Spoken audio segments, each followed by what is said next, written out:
to our Marriage Chronicles. Listen, we've been having a great time, haven't we? We've been talking about some great topics of discussion. And one of the topics that we're going to talk about and share with you today is talking about trauma and bereavement and dealing with grief in a marriage, because it's real. I don't know who out there has gone through it, but at some point when you are in a relationship, or even when you're not in a relationship, you are going to experience grief, and you're going to experience some level of trauma. It's how do you actually deal with that as a couple, and not just as a couple. I mean, before we were married, we were friends first, and I'd even say we're still friends now. How do you support your friend when they are going through a time of grief, when they're going through a time of struggle? Because it's not easy, because everybody has a particular way as to how they deal with it. And to be very honest with you, some people don't even know how to deal with it.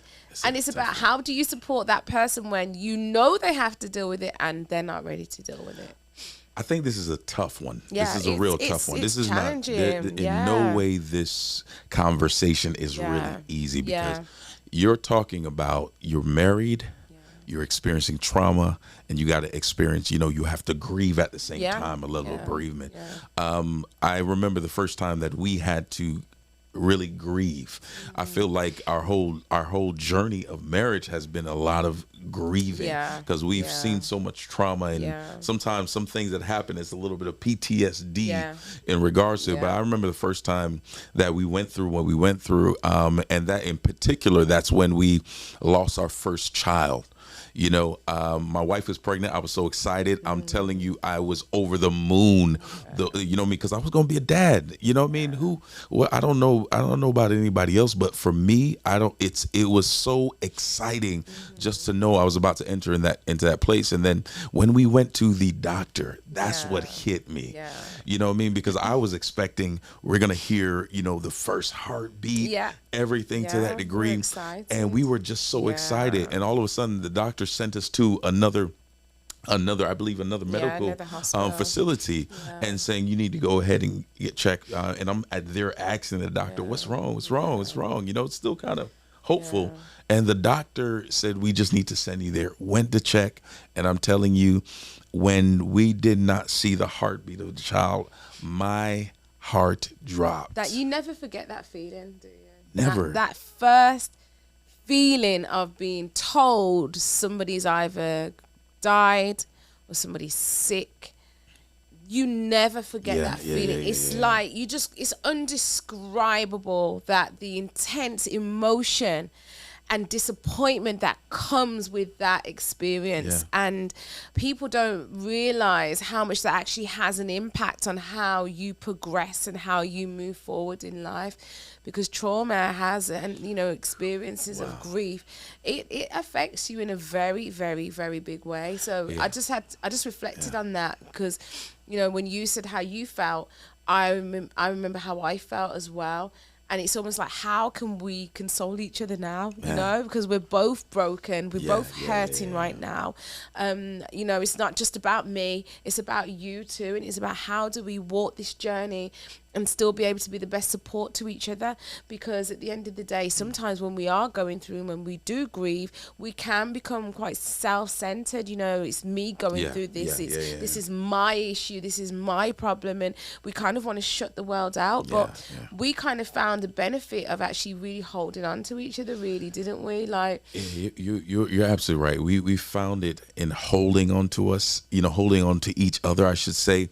Very beneficial. I think we were one another's greatest supporter, greatest cheerleader, greatest. But this is a bit of vulnerability where I believe I could have done a little bit more. And let me explain to you why I believe that I could have done a little bit more. And because when things go wrong for me, I throw myself into just work. Yeah, that's true. It's the only way for me to cope with it. We went through what we went through with my wife losing the little one at 6 weeks, and within about a week or two, and probably less than that, I just start working. I'd say the next day. It's next like, day sounds a bit right. I just found myself just kind of grinding again, because I didn't know how to deal with it. I didn't know what to do. And this is the dichotomy. This is the thing. When I didn't know what to do because I was more consumed into the simple fact of, okay, you're going to deal with this like this, Ryan. She deals with it. My wife was still, what I would say, she was still going through emotionally, and I got to the point where because I got over it, well, somewhat, quote unquote, got over it. I believed to myself that she should have gotten over it. And I was wondering to myself, especially when that first, I think that this happened when we were about 25, maybe somewhere around there. That. You know what I mean? I just kept going when my wife was still going through. And it's almost like, the only example is remember the example I gave you? I felt like there's a time because we were going through so much grief, so much trauma. We lost about 4 children in the complete process. My wife lost her mother. She lost her grandmother. And I kept going. You know what I mean? I lost my grandmother. I lost, my uncle. I lost a whole lot. And we were both grieving, but we were dealing with it in our own different way. Which at the same time, which I think this is important, as much as we were one another's, greatest consolers, we were also at the same time going a little bit apart. Yes. Would you say yes? That? Because you're very, you're very driven and motivated, and I'm very driven and motivated.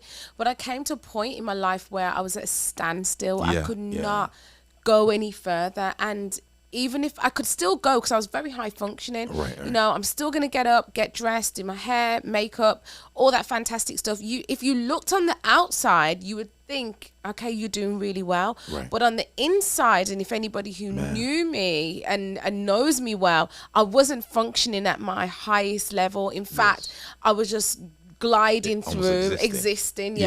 So it took me a long time to complete things. I couldn't complete tasks. I struggled to complete my degree, didn't I? I struggled. I was so avoidant because I've got a very avoidant personality in on a good day, so let alone dealing with that as well. I didn't want to deal with anything. And so I'll never forget I had an assignment that I needed to do, and I kept pushing it back because I just couldn't engage my mind into work or to even do anything. And so, but Ryan, he was still going, and he's expecting me to come along, and the only description that we could use to describe how we were and where we were is that I was like this little Toyota or something like that. Toyota. No, not even a Toyota. No, I'm talking like American Toyota. Like, how do you say? Toyota. When I say Toyota, you say. Do you not find that you do that since? Sometimes. I feel like a lot of words. Like I'm starting Toyota. Yes. A Toyota. That's what we say, right? So you felt. So I felt like I was a Toyota, and he was like this Ferrari. Yeah. No, but Toyotas are quite fast, to be very fair.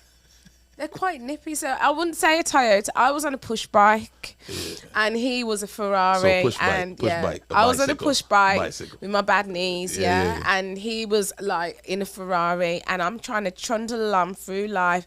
And I say push bike, the little push bikes with the little baskets at the front. That's where I was at, piling on everything in this basket of life.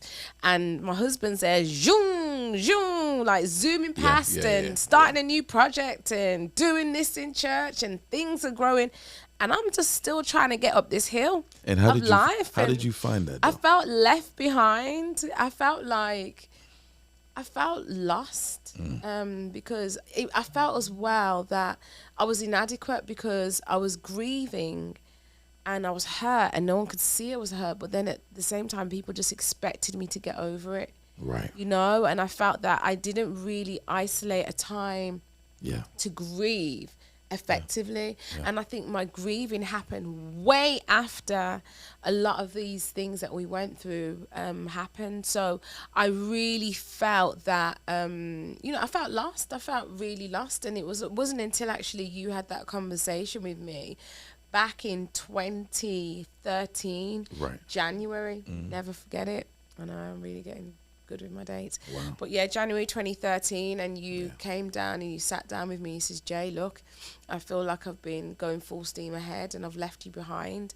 and actually left you back in 2010, when we lost our first child. It's almost like I have to go back there and get you.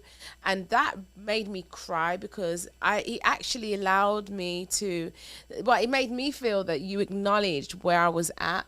I didn't want to be pitied, because I don't like that. I don't like people pitying me. Oh, like, I'm sorry. Because I feel that sometimes that's all that people associate me with is loss and grief and not anything else. So I don't like sometimes the pity that comes with that.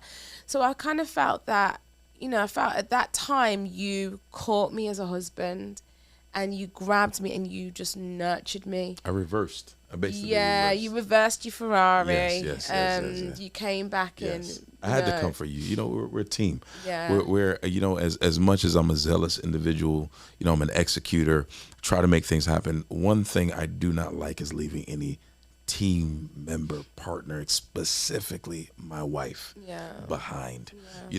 I've got to make sure that I had to make sure come for you. You know what I mean? Because I'm your knight in shining armor, girl. You know what I mean? And come out with these little cheesy comments. You were. You were, and I think it was really honorable what you did, because I'm glad that actually the Holy Spirit dropped that inside of you to do that. I'm really glad that God spoke to you, because I don't know where we'd be today if that conversation didn't happen. So I think in moving forward, I think people have to give, especially when you're supporting a spouse, give that person time to grieve. And if you're going through anything at home, you've lost somebody, or you're going through some sort of trauma and bereavement, give yourself time to grieve. Grieving does not have a time span. There is no set time to grieve, and I've grieved for 2 years and I need to get on with it. Sometimes we put too much pressure on ourselves, and it's actually putting that pressure on ourselves that we actually make the grieving process a lot longer, because we haven't dealt with some of the things. Guys, I would say to you this: counseling is so important. It's important. Honestly, I didn't do many sessions on counseling. I did quite a few actually, but I didn't do loads. I didn't do years of it. I did about 6 to 8 months of counseling, and it was so beneficial, because I'm the type of person, I do read myself, I'm quite progressive, but there were a few things that I needed extra support on to kind of get over that hump. So counseling is really cool. And I think counseling is important. Acknowledging, and I had to acknowledge the simple fact of where I was, and I truly believe we had to acknowledge where we were, especially if those of you who are listening. Acknowledge where you are, appreciate where you are. Yes. You know what I mean? Don't beat yourself up. Yeah. Especially if you've gone through some trauma and you have to grieve over it. Losing a mother, losing a father, losing a child is real deal stuff. I mean, because as I was driving, I was still hurting, and I had to stop. Me going back for my wife was not only going back for my wife and towards my wife, but it was actually me getting to a place of going back for myself as well. Because that where my wife was actually where my heart was, and where I had to get ready to, where I had to understand about reflecting, and getting to a place to know that we're going through. I never forget. And I'm going to say this because I never forget. It brought to this day, it's like trauma to me. Where we were on the 7th day of our cruise. Oh yeah. 7th day of our, we flew from London all the way. We came here to Florida, visit my parents. We decided that we were going to go ahead and take a 7-day cruise, just a break. Need a break because we were doing ministry. Yeah, I know we lost the baby, and we lost the baby and everything to that degree, and. We were having a good time getting things together. All of a sudden we came down, it was the 7th day of the cruise, coming down on, the Bahamas dock, and we got a phone call that my wife's mother passed away. Let me tell you something.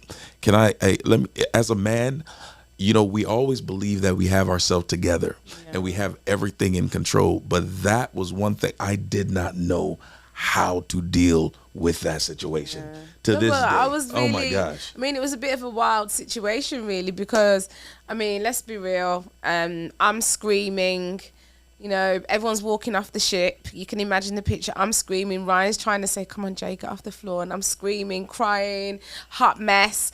And, you know, I'm sure people must have thought that you upset me because the way how we must have got some sort of like argument, because the way how I was, I just lost it.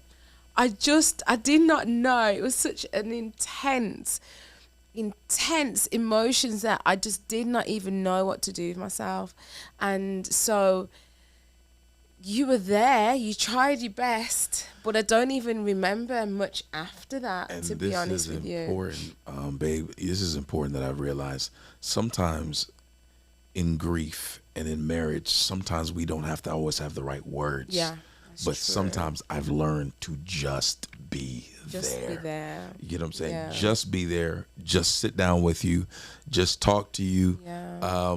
Even though I had in my mind I have something to do, I put all that to the side. Yeah. And like, my wife is hurting. Yeah. You know, and I need to make sure that I do everything that I can to help to facilitate her to be in the best of environments while she's hurting, while she's going through what she's going through, you know what I mean? Because it's real, you know? So, I mean, you know, if you're that married couple that you're going through, maybe your husband may have lost someone, or maybe your wife may have lost someone, and you don't know what to do, I encourage you, just be there for them.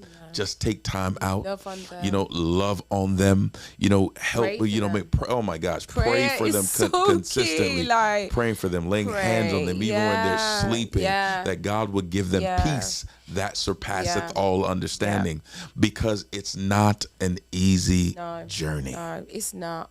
And, you know, I think it's about understanding yourself as a person, right? Because I didn't realize, it wasn't until I had a conversation with my sister, I didn't realize how bad my memory was.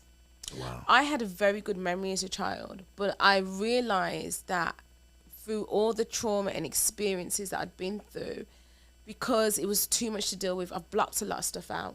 I've blocked it out so much that I don't even remember. Wow. Many, like a lot of things that have happened in my life. Everything seems like a blur.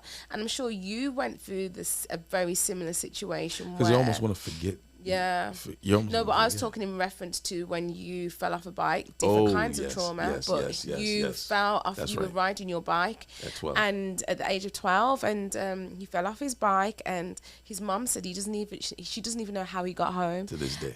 To this day. Trauma. And you can't remember anything. Younger from that, because that's what before that time. Trauma is real, and trauma can really mess with your memory. Yeah. And it can cause you to, I don't know what it does within the body, but cause you to just go on, forget things, because you don't want, it's almost like a self-preservation. Yeah, of course you don't want to remember. You know what I mean? And even in marriage. Amnesia. It's like the body is, you know, the body deals with that shock, doesn't it? Absolutely. And it's the body's coping mechanism with dealing with that level of hurt, and that's one of the things. And I wish to the life of me some stuff I could forget, but I can't forget. No, I wish there's some stuff I could remember, and wish there's some stuff we can remember, because it's a part of our journey. It's a part of who we are, our makeup as a married couple. But look here, leave comments, go ahead, like, share, tell somebody to tell somebody else about Marriage Chronicles, because we want to continue to be here to help to guide you and give you the tools that you too, as a married couple, can make some great things happen. And especially in moments when there's marriage trauma and grief, it's going to be okay. Things are going to get better. You'll get through it. Look forward to speaking to you soon.